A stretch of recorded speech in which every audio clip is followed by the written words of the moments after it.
Елімізде әділетті Қазақстанды қалыптастыру бағытындағы ауқымды саяси реформалар жүйелі түрде жүзеге асырылып келеді. Ерекше тарихи маңызға ие құрылтай сайлауы осы бағыттағы ауқымды шаралардың бірі. Осылайша 23 тамызда елімізде алғаш рет құрылтай депутаттарын сайлау науқаны өтеді. Бүгінде сайлауға дайындық жұмыстары мен үгіт-насихат шаралары қарқынды түрде жүргізіліп келеді. Әділет партиясы ауылды дамыту мен кәсіпкерлікті қолдауда сайлауалды бағдарламасының басты басымдығы ретінде белгіледі. Партия өкілдері аймақтарды аралап, тұрғындар мен шаруалардың әлеуметтік экономикалық мәселелерін талқылауда. Ауыл шаруашылығын өркендетіп, өндіріс көлемін арттыру күн тәртібіндегі сұрақтардың бірі. Осы орайда Әділет партиясының атынан құрылтай депутаттығына кандидат, кәсіпкер, меценат, Абзал және К толық серіктестігінің басшысы Мағжан Ералиевпен алдағы жоспарлар мен бағыт-бағдары туралы сұхбаттастық.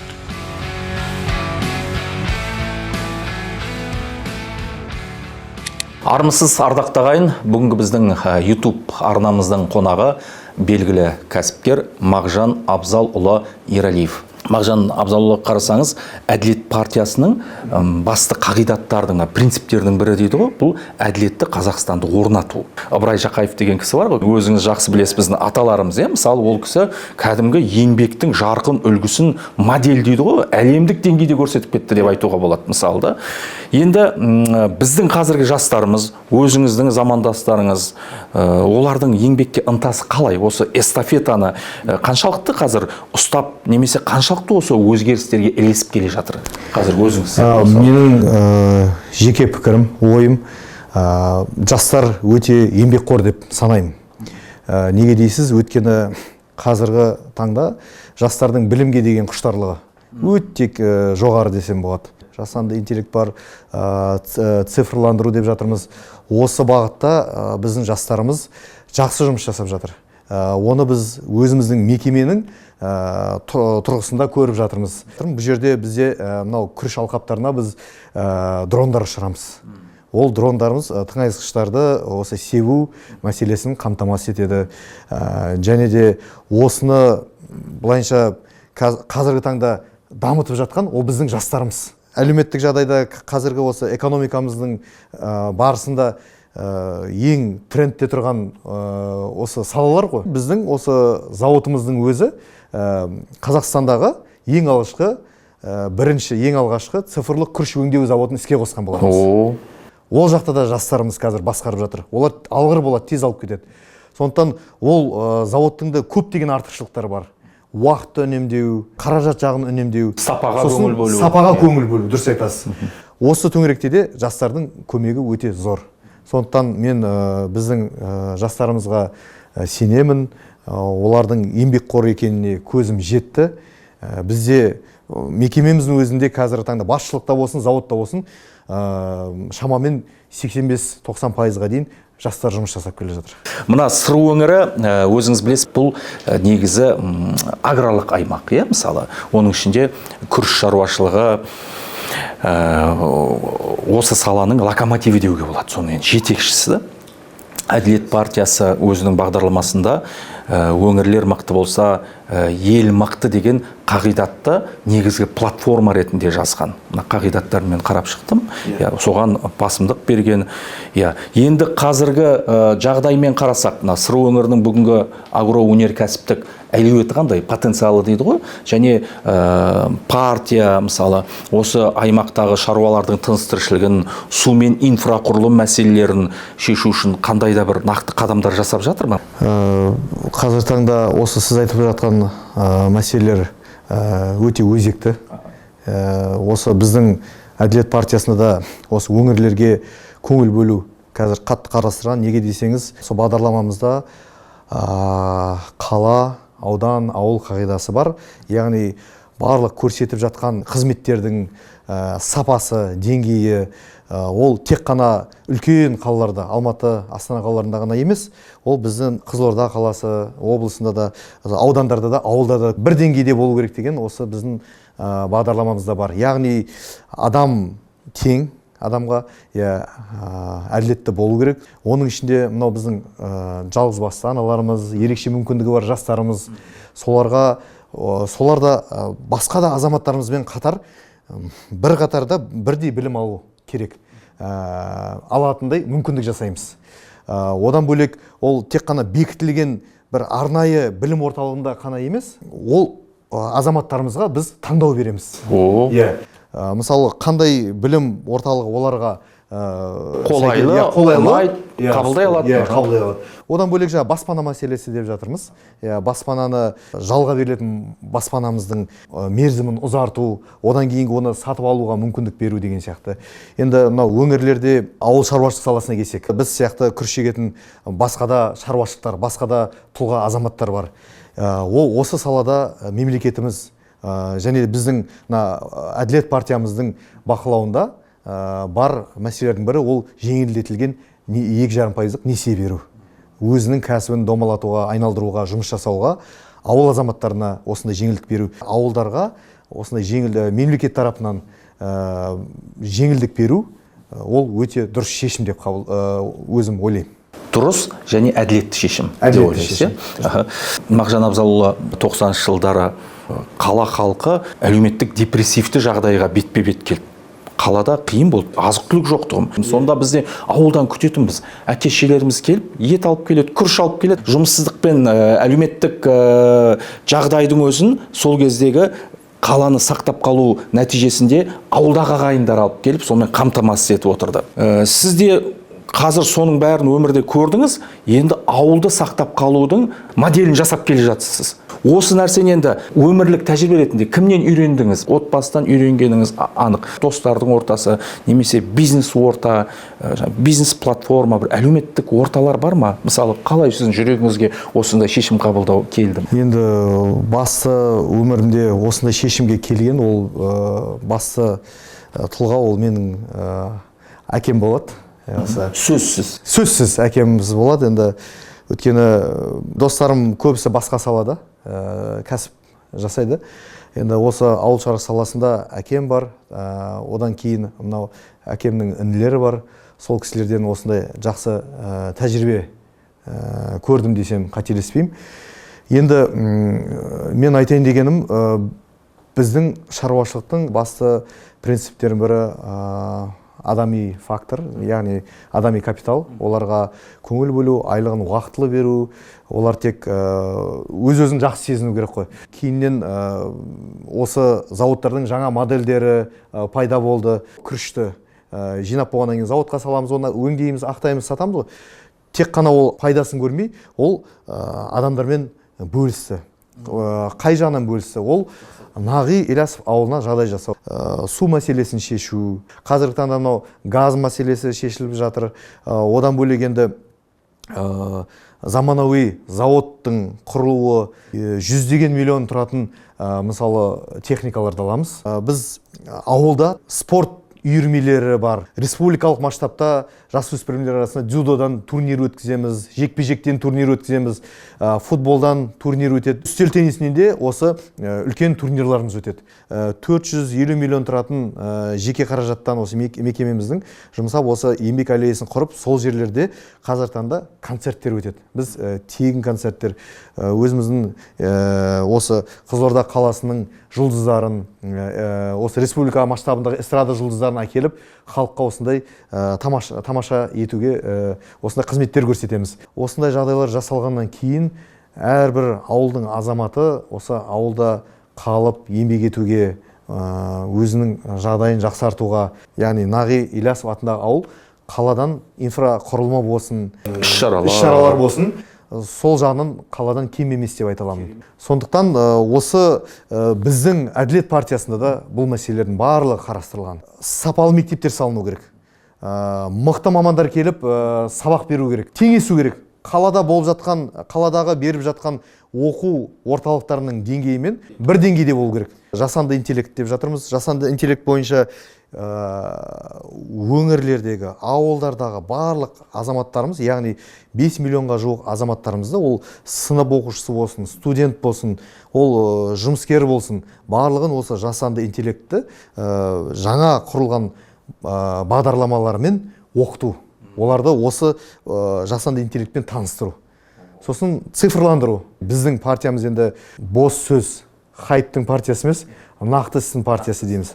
Енді бағдарламаның төңірегінде жасалатын жұмыстарға біз кандидат ретінде айтып жатқан мәселелерге, кейін осындай құрылтайға барып жатқан жағдайларда біз толыққанды оған жауапкершілік аламыз. Әділет партиясында мемлекетіміздің ең басты байлығы ол біздің халқымыз. Ең басты принципіміз біз халқымызға қызмет жасау. Біз Жапонияда бір оқу бағдарламасымен жүрген кезде біз бір үлкен орман десек болады. Орман ішінде адам тек демалып жүреді. Аурасы керемет, сосын соның қожайыны кім деп сұрағанда, соның қожайыны газет, журнал шығаратын үлкен басылым компаниясы бар, холдингі бар адам екен. Сол айтқан екен, мен табиғаттан не алдым, соны мен табиғатқа қайтарып беруім керек деп. Газет журналдарға пайдаланып отыр ғой. Иә, пайдаланып, қаншама ағаштар енді кесіліп кетті ғой кезінде енді. Соны енді ол өз-өзін кінәлі санап, өз-өзіне енді жүрегі тынышталмай, соған миллиардтаған айтты, енді сол жерде көрсетті, қаражат, енді көп қаражат кеткен. Миллиардтаған қаражат жұмсап, сол жерге ағаштар егіп, біраз адамның тыныс алып, демалып кетуіне жағдай жасаған екен. Сол өзінің парыз деп санаған. Сол секілді бізде өзіміздің партия төңірегіндегі парызымыз адамға қызмет жасау. Біздің бағдарламада жазылған агроөнеркәсіп саласын дамыту, сүт, ет өңдеу өнеркәсіптерін ашу, олардың санын көбейту. Енді одан бөлек қазіргі таңда 9 перинаталдық орталық салынып жатыр. Соны біз толығымен қадағалап, соның нақты іске қосылуына өзіміз атсалысатын боламыз. Республикалық масштабта бар 10 000 шақырылымға дейін жолды жөндеуден өткізу, 2031 жылға дейін 300 000-ға дейін біздің оқушыларымызды оқу орындарымен қамтамасыз ету. Одан кейін мектепке дейінгі кішкентай бүлдіршіндерімізді толыққанды осындай жағдай жасау. Енді одан тағы бір өте маңызды бір факторлардың бірі ол біздің азық-түлік қауіпсіздігіміз еліміздегі. Енді өзімнің салама келгенде жаңа айтып жатырмын, біз Қызылорда облысында күріш алқаптары осы республика бойынша 95% Қызылорда облысында орналасқан, 90-95%. Сондықтан біз барлық шығарған осы өніммен біз өз сенімді айта аламын, халқымызды 100% қамтамасыз ете аламыз деп. Осы төңіректе де біздің осы жаңағы Әділет партиясының платформасында жобаларында осы 10 тармақта сол мәселелер тереңдетіліп көрсетілген. Жалпы қазіргі бағыт-бағдарыңыз, қазіргі қандай да бір жоспарыңызды бөлісе отырсаңыз, осы кәсіпкерлік бағытындағы. Жасанды интеллектті біз өзіміз ауыл шаруашылығы саласында қолдану. Одан бөлек цифрландыруды қолдану. Күріш саласына бастап кеттік қой, енді ол бізге пайдасын әкеп жатқан көріп жатырмыз. Адамдарға әкеп жатқан жеңілдіктерін көріп жатырмыз. Одан бөлек осы тарапта біздің біршама мамандарымызды неге Германияға оқыттық, басқа да мемлекеттерге оқытып келе жатырмыз. Сондықтан сол мәселелерді біздің Қазақстандағы агроөнеркәсіп саласындағы басқа да зауыттардың түріне ендіру. Өткен тәжірибе бар сіздерде. Тәжірибе бар. Күнделікті көріп отырсыздар. Мен енді осы саланы алдағы уақытта ұсынар едім. Басқа салада жұмыс жасайтын, өнеркәсіпте жүрген азаматтарға осындай саланы ендіруді ұсыну, және де өзіміздің тікелей тәжірибемізбен бөлісіп, шақырып, солармен бірлесіп жұмыс жасау болады. Сайлауға қатысып жатырсыз. Қандай жобаларды жүзеге асырмақшысыз? Нақты қандай мақсаттарыңыз бар? Ең басты осы халқымыздың хал ахуалын жақсарту, денсаулығын жақсарту мақсатында өз күшімді саламын деймін. Жаңадан шығып жатқан медициналық құрылғыларды, осындай жобаларды іске асыру болып табылады. Одан бөлек енді ауыл шаруашылығы саласында өзім жұмыс жасағаннан кейін сол саласында қатты көңіл бөлгім келеді. Мысалы, өнімділікті арттыру, ауыл шаруашылығы саласында жұмыс жасап жүрген еңбекқор азаматтарымызды дұрыс бағалау. Сіздің өмірлік ұстанымыңыз қандай? Әрбір азаматқа, адамға адал болу, адал еңбек ету, әділет партиясының басқа партиядан бір ерекше бір құндылығы бар ма? Біздің партия осы әділеттілікті, яғни заң мен тәртіп деп жатырмыз. Осыған қатты көңіл бөледі. Біздің партиямызда осы бағыттарды жүзеге асыратын өте мықты тұлғалар жиналған. Заң саласында дәрігерлік болсын, құрылыс саласы болсын, кәсіпкер, мемлекеттік қызметкер болсын, барлығы бір жұдырықтай қосылып, бір мықты осындай жақсы жобалар шығаратынына мен толық сенемін. Мысалы, жыл сайын біз мұқтаж жас жаңа құрылған отбасыға жаңағыдай пәтерді бір жылға кілтін береміз. Ол бір жылда өзінің жағдайын жақсартып алып, кейіннен жаңа тұрғын баспанаға, мемлекеттік бағдарламалармен үй алуға осындай өзінің сатысын жасайды да. Әдемі. Алғашқы қадамын жасап береміз. Алғашқы қадамын жасап береміз. Ол келесі жылы ол кілт қайттан осындай күрделі неден ремонттан өтеді да, кейіннен тағы да келесі бізге жас маманға береміз. Сол бағдарламалардың барлығы енді біздің ол әділет партиясында енді оны қазір республикалық масштабта оны қолға алайын деп жатырмыз. Ол қарап отырсаңыз енді біздің мекеменің кішігірім енді мекеменің төңірегінде жасалып жатыр ғой. Енді бұл қазіргі таңда енді осы мемлекеттің республиканың масштабында біздің бағдарламамызда бар, жасалады. Мен ойымша әр партияның өзінің ұстанымы, өзінің бағдарламалары болады. Біздің партиямыздың ең басты құндылығы ол адам, халық. Өзіміздің партиямыздың төңірегінде жазылған бағдарламаларды, яғни осы адамның, халықтың жағдайын жасау бағытында жұмыс жасауымыз керек. Біз қазіргі таңда көптеген аудандарға барып жатырмыз ғой. Аудандарға барып жатып, ол жақта ардагерлерімізбен ардақты сөйлесіп жатырмыз. Сол жұмыс барысында да біздің бағдарламамыздың артында QR коды бар. Сол жерге айтып жатырмыз. Енді барынша қазірдің өзінде бірнеше мың ұсыныстар, талаптар, қарастыратын мәселелерді біздің халқымыз жазып жатыр. Өздері кері байланысқа шығады. Енді ол алдағы мақсат 10 тармақтан тұратын жобалармен ғана шектеліп қаламыз деп жатқан жоқпыз ғой.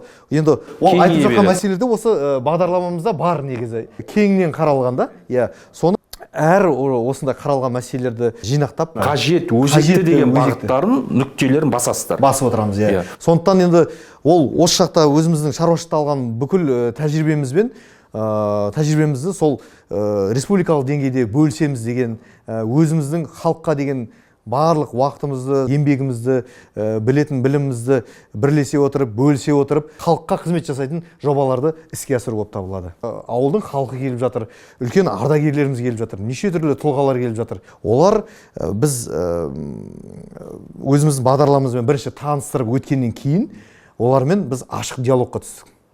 Енді былайынша енді әртүрлі сұрақтар да болды, қызу талқыға салынған уақыттар да болды. Бірақ біз толыққанды сұрақтарға 100% адал жауап беріп, және де ашық диалог құрдық. Біз осы партиямыздың төңірегінде өзіміздің осы принципіміз, ол халықпен ашық сөйлесіп, ашық диалог құрып, олардан барлық сұрақтарын біз үшін қарастыру, оларға нақты жауап беру болып саналады. Сондықтан біздің позициямыз сол, біз еш жауапкершіліктен қашпаймыз, әр сұрақтың шешімін табуға жұмыс жасаймыз, QR кодты ендіріп жатырмыз, яғни сол сұрақтардың барлығы актуалды деңгейіне байланысты іріктеліп, ең актуалды сол мәселелер. Бірақ енді барлығына бірдей жауап беруге жұмыс жасаймыз. Мағжан Абзалұлы, рахмет. Тағы да еңбегіңіз табысты болсын. Алдағы енді саяси додада үлкен бір жеңіс тұғырынан көрінеді деп сенеміз. Сәттілік тілеймін. Рахмет көп, Мағжан Абзалұлы. Ардақты ағайын, бүгін бізде қонақта болған белгілі кәсіпкер, Әділет партиясынан алдағы құрылтайға үміткер Мағжан Абзалұлы Ералиев. Рахмет, келесіде амандықпен кездесейік ағайын.